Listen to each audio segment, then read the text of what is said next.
everyone, and welcome back to my American Girl channel. So today I'm doing a really exciting video, which is I'm going to be sharing my opinions about the 35th anniversary dolls. Now these dolls have been out for a few days, and originally I filmed this video on Tuesday morning, the day that these dolls were released. However, it's been an insane week, okay?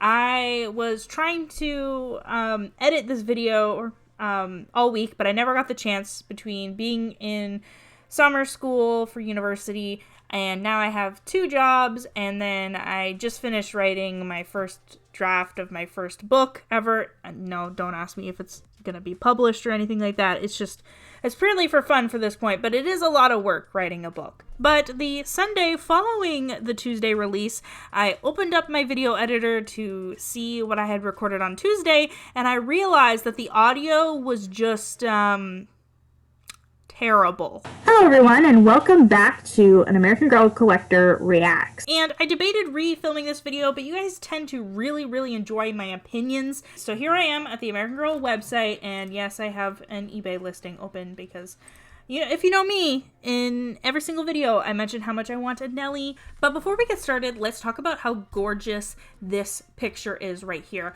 I showed this picture to my mom because I was just so excited, and she was like, wow, that's a really nice picture. I really like how they're like running through the woods. That's like really cool and really unique. And I agree.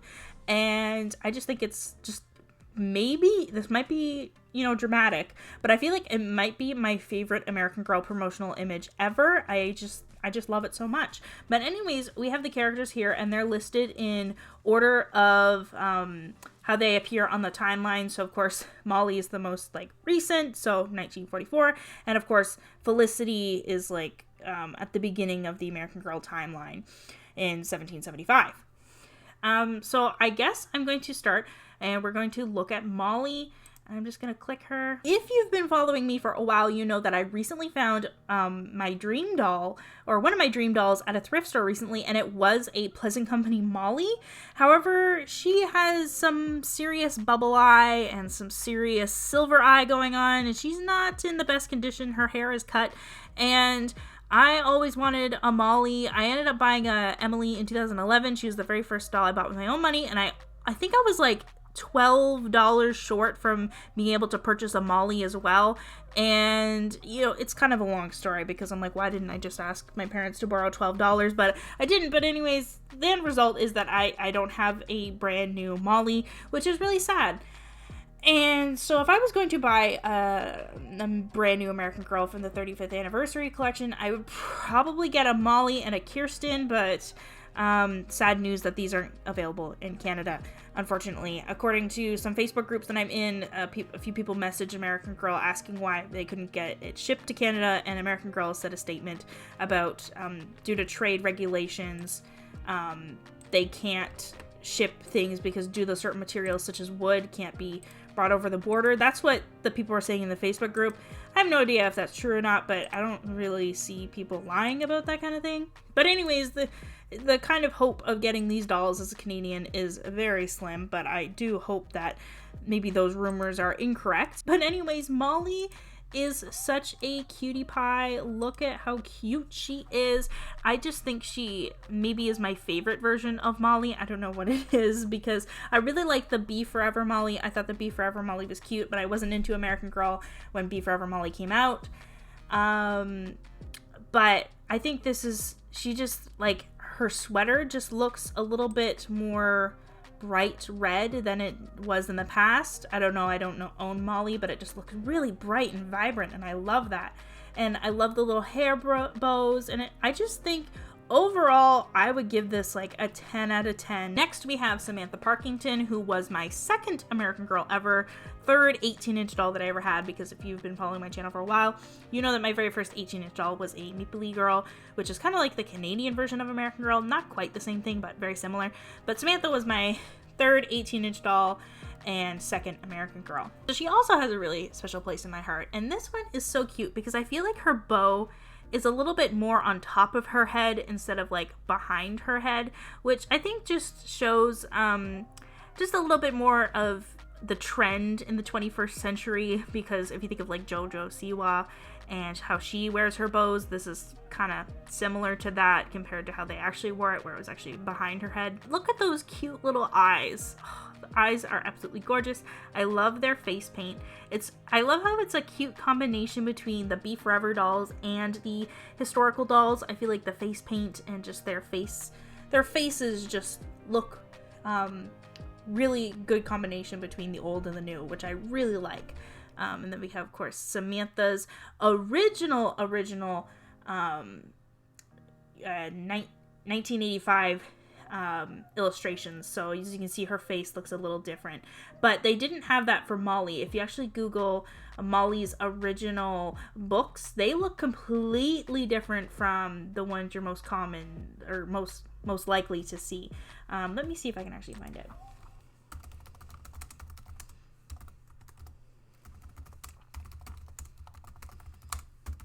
I hope I can find it, because I feel like American Girl tries to bury it, because it isn't my favorite, but oh, okay, so here you go. So this is kind of the illustrations. As you can see, these two here are what you would most associate with Molly, but this right here is the very first illustration of Molly and what she looked like, which is very different from this image right here.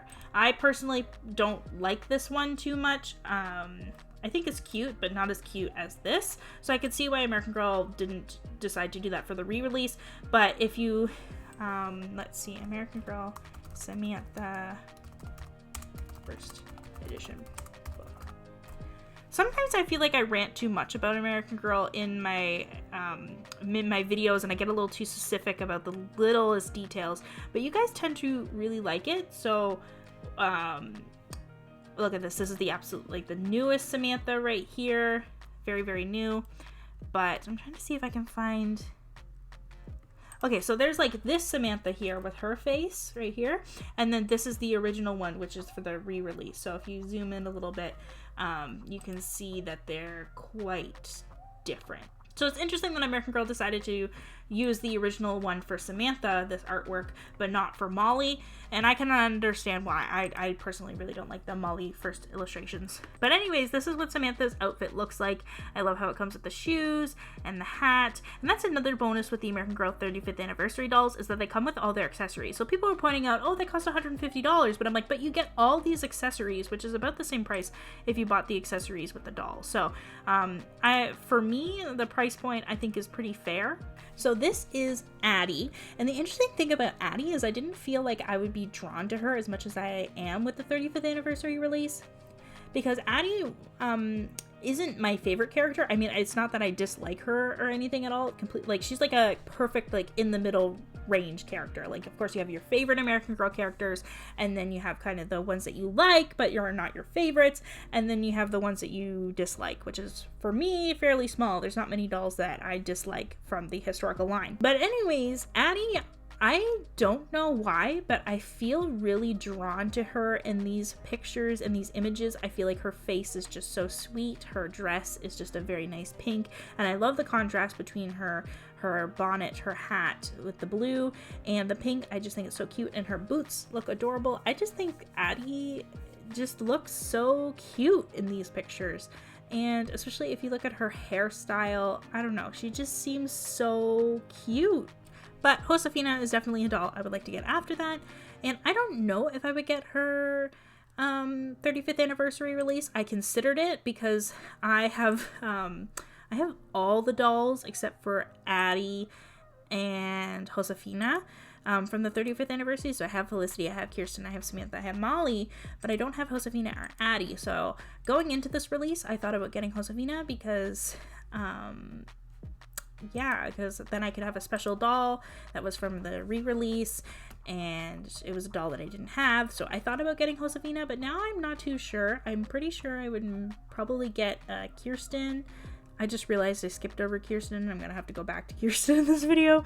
But anyways, I feel like Josefina looks so cute. Look at this cute face and this cute necklace, and I love her hair. I always talk about Josefina and how much I love her hair. It's so cute. So the reason I love Josefina so much is because when I was first into American Girl, when I was a kid, I used to read the books from my library and then determine what doll I wanted based on what stories I liked the best. And it wasn't always about what happened in the stories, but kind of like the writing styles and the most stories I felt most connected to. And Josefina was on that list, but I was never able to get her because Mary Grace and Cecile ended up being released, and I ended up getting them. I ended up getting Mary Grace. I think I mentioned in this video already that if I was going to get 2 of the anniversary dolls, like if it was $150 Canadian, which most likely these dolls, if I calculated the conversion rate correctly, it would be $180 each, so I wouldn't be able to get 2, but if they were $150 Canadian, I probably would have gotten 2, and they would have been Kirsten and Molly, because Kirsten was my first doll, or it's kind of a long story if you've been on my channel, but basically I had a Just Like You 3, which is the Just Like You that has blonde hair, bangs, and blue eyes, and I called her Kirsten for the longest time, not knowing the difference until like a few years ago as an adult, and then I ended up buying, I found on Kijiji, which is like Facebook Marketplace, but in Canada, we also have Facebook Marketplace, but then we have this other site. But anyways, I found, for $50, I found an Our Generation doll, a Kirsten, a Pleasant Company Kirsten, and a Just Like You 20, who's the Just Like You with blonde hair, bangs, and gray eyes. And I was planning on reselling them, but then I realized that I didn't have a proper Kirsten. So anyways, and she didn't come with any Kirsten's clothes or anything like that. So I feel like if I got a Kirsten, that would be so nice because she would be in like perfect condition, and I would just really just kind of like, I don't even know if I would take her out of the box. So Felicity, I feel like, is the doll that I have the most opinions about. But as you can see, she's back ordered until September 10th, 2021, which is a really, really long time if you think about it. And then also right here, it says cannot ship to Canada. So it's also kind of what I was talking about, the rumors of the reasons why this is. So I do own Felicity, but I made sure when I was purchasing my Felicity that she was the, I believe the 2008 Mattel version. So the one with the purple dress. So American Girl, Felicity. I did not spell Felicity right. So I have this version of Felicity here. And as you can see, this is the original Felicity. And then this is the Be Forever. So I really like this Felicity because I think she has kind of a happy medium, because in the Felicity fan group fandom, I don't know what to describe it, but either if you're a fan of American Girl, you either like the bright neon green eyes of this Felicity right here. I personally love them, so that's why I got this version of Felicity and not the original Pleasant Company version right here. And I feel like these eyes look really bright, the Be Forever, but they're actually quite dark in person and what I've seen from photos. So I think that this doll is kind of a happy mix because she does have unique eyes, but they're not as aggressive and neon as the Mattel ones. I think they did a good job on this Felicity, even though she doesn't look like a particular version of Felicity. I think she looks really cute, and I definitely like this one. I think that's gonna be it for this video today. I hope you guys really enjoyed it. If you did enjoy it, make sure to subscribe because I post more videos about my opinions about various things about American Girl. So if you want to see more of my opinions, make sure to subscribe. And of course, like all my videos, if the comments are open, make sure to leave a comment down below letting me know what is your opinions, what your favorite doll is. If you were going to get one of the 35th anniversary dolls, which ones would you get? And are you planning on getting some or are you not? And just like any other thoughts and feelings that you want to express in the comments, totally feel free to do that because it's good for me, because more comments means the video gets shown to more people. So don't feel bad if you leave a really big comment or if you leave 2 comments or 3 comments. That is totally fine. It does not bother me. It actually benefits me. But anyways, you can also follow me on Instagram. Link will be in the description box below. And I think that's it for today. Thank you guys so much for watching. And I will see you guys with another American Girl video sometime in the future. Because I'm busy. Because I'm at school. And I have 2 jobs. And it's crazy. But we will eventually get another video out to you guys. So if you want to know when that video is out, make sure to subscribe. And that's it for today. And I will see you later. Bye!